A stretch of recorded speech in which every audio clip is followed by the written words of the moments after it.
Pemirsa, menjelang arus mudik Lebaran 2026, perbaikan ruas tol Kayu Agung Palembang terus dimaksimalkan untuk memastikan perjalanan pemudik akan nyaman dan aman.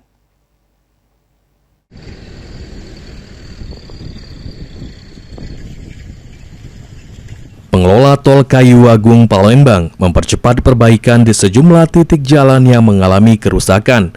Perbaikan ditargetkan rampung pada 11 hingga 12 Maret 2026.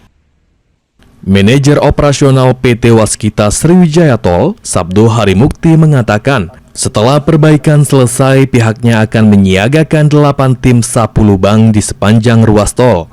Tim ini bertugas melakukan perbaikan cepat jika ditemukan lubang baru di badan jalan. Kerusakan jalan yang berpotensi membahayakan pengguna tol ditargetkan dapat ditangani maksimal dalam waktu 1 kali 24 jam.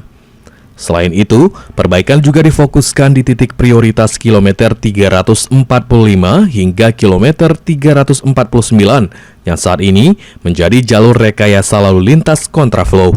Jalur di lokasi tersebut telah mencapai progres sekitar 97% dan ditargetkan dapat dilalui mulai 13 Maret. 5 plus 150 sampai dengan 349 plus 850 yang merupakan jalur rekayasa lalu lintas kontraflow saat ini.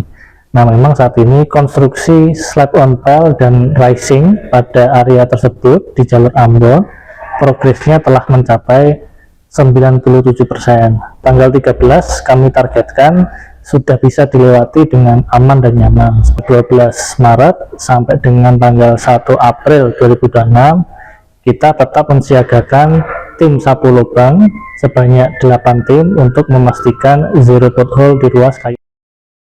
Dengan percepatan perbaikan ini, pengelola tol berharap perjalanan mudik di ruas tol Kayu Agung Palembang dapat berlangsung lebih lancar, aman, dan nyaman. Muhammad Aidil, PAL TV.